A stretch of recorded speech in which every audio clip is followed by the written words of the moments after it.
Hello YouTube friends. I'm going to give you a 6-month review on my Hyundai Ioniq Select. Bought it brand new from the dealer, and I'll go over what I like, dislike, what's different from the two Priuses I've owned, and give you a little insight on what's inside as well. I don't know if you can see the dirt. Has not been washed this winter.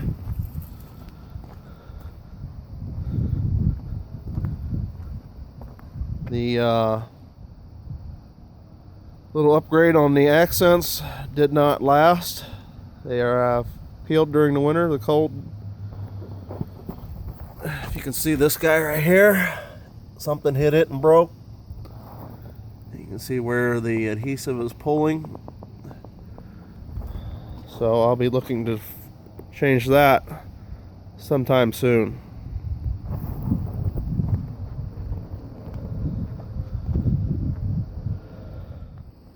One other thing you can't get in the lower end Prius is automatic fog lights. These are standard. So cost is less. All in all, it stays pretty clean for the amount of snow and salt we get here in Ohio.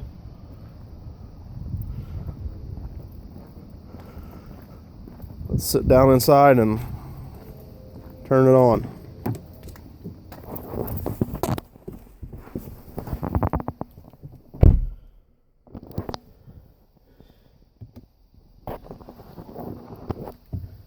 You always press on the brake for push button start.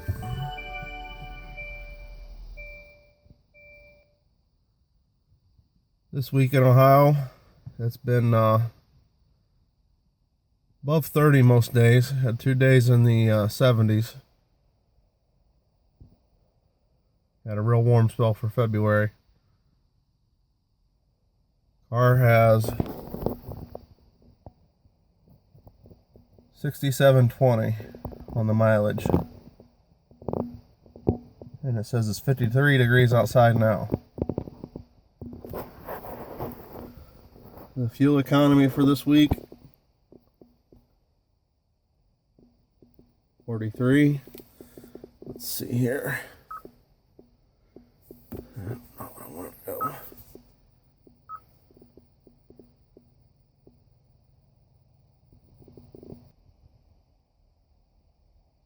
The fuel economy was always set at after refueling. I'm going to take that off and give you a review on the car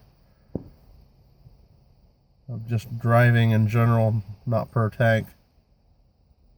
My average driving is about 8 miles and I shut it off. So I have found that longer commutes, anything 15 plus minutes of driving, really changes the dynamics of the fuel economy. It allows everything to, motor-wise, to warm up. I notice a lot more of the electric motor kicking in and running all electric, which is a huge increase on the efficiency. This fuel economy shows over 62 hours of driving, 39 miles per gallon. This is all computer estimations. I have not checked it by putting gas in it and driving it.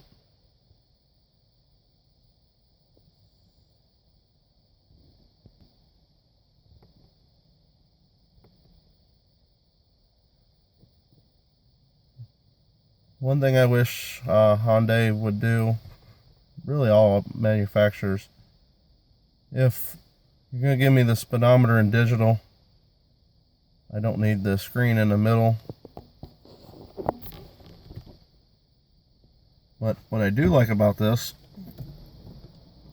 I like that it posts when I'm shifting. I also like, if you use the auto shifter and put it into manual, I like the display of the sport mode. I wish that was standard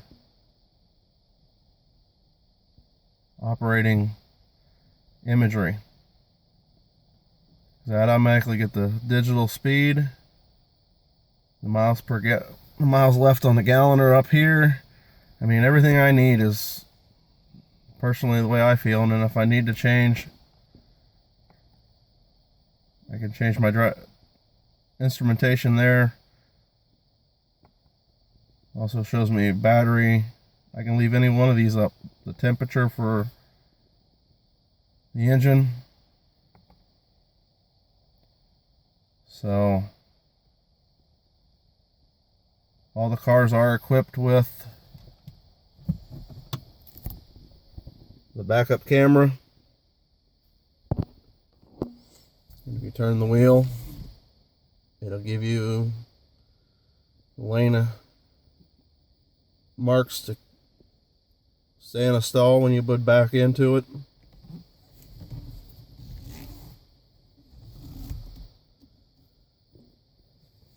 It does have a faint beep for backup. I don't know if you all can hear it. More prevalent outside, I guess, from what I've been told.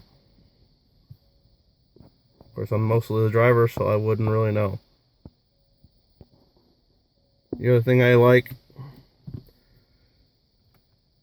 is when I do have the radio on,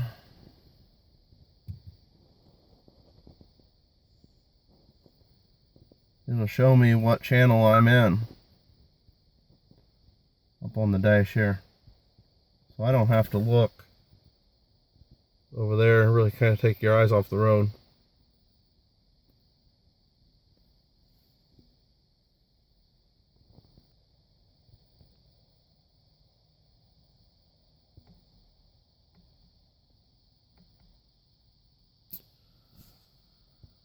And see.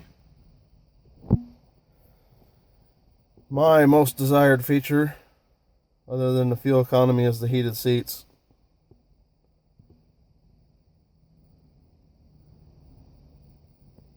I've got no qualms about the inside. I like the auto control here, and the fact that I can do just me, or I can do the passenger and sync us both together, or we can do it as independent.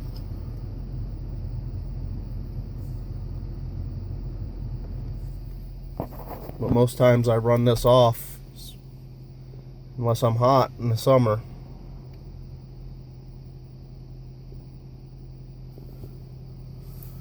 The only thing the car does not have that I wish it did was auto up down for every window.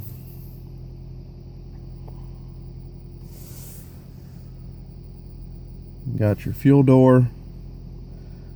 The car has no 12-volt battery, no independent battery. It relies 100% off the lithium-ion bank under the back seat. You've got your sensor for cross traffic in the back if you were changing lanes. And this one here is traction control and your interior lights. I've always ran my lights on auto, no need to change. I like the instrument here. You can change, and that goes all the way through for those of you that have never seen a control like that for intermittent wipers.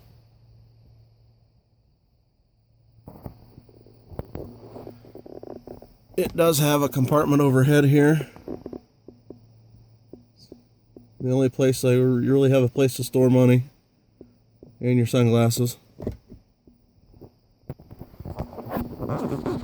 Also has center storage with a USB with a power outlet. You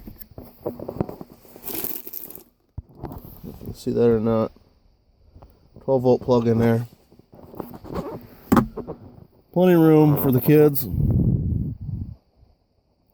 I've carried a full-size dishwasher in here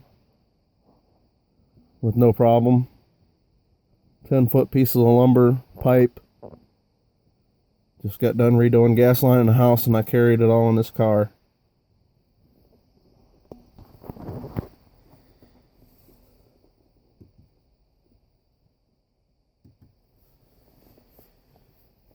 One thing I have found that, I don't think it's necessarily a Hyundai thing.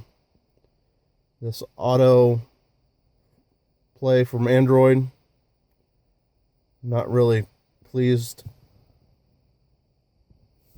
with the way it functions. But all the other voice commands and syncing to the phone, no issues. We do live roughly an hour from big cities, so a lot of the radio stations come in decent. I mean, I don't have any real issue, but HD signal is not the greatest, and it was something I had to figure out on my own. So I had to turn the HD off because signal would break up occasionally, and it'd be like, well, why is the volume so poor, or performance? So for those of you who've ever have that issue, that's how you solve it.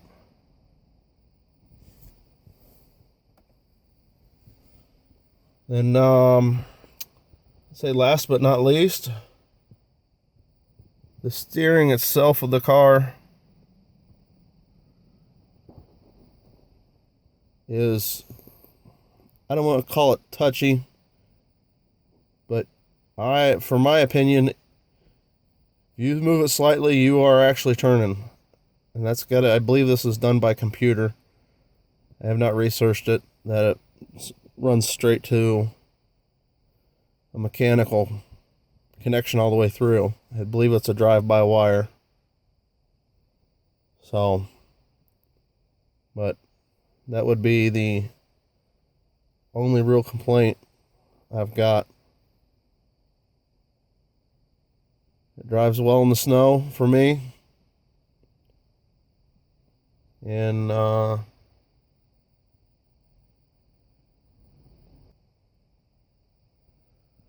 show a little bit of the fit and finish of the inside here. Both the driver and passenger have their own mirror with overhead lighting.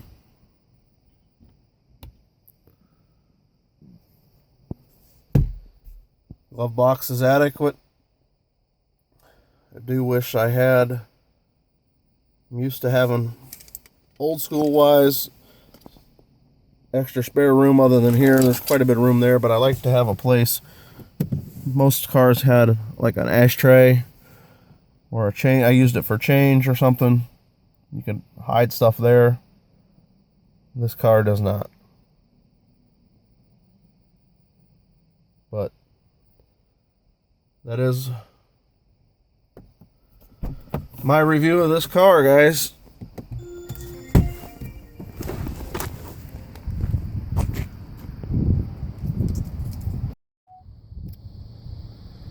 The things I do like the most, that it didn't cost me a lot of money over the Prius.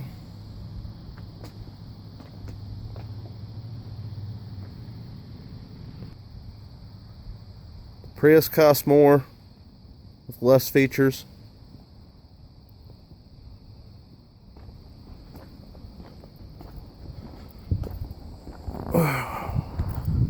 Would have definitely been harder to install the hitch.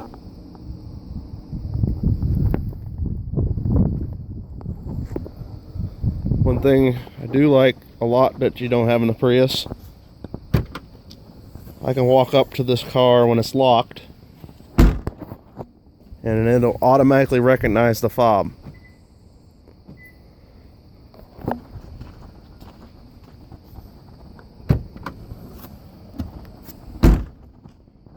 And the car stays locked.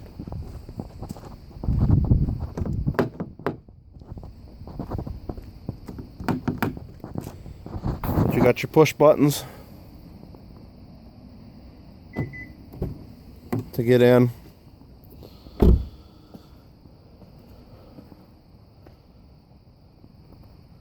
do like the turn detail in the side mirrors.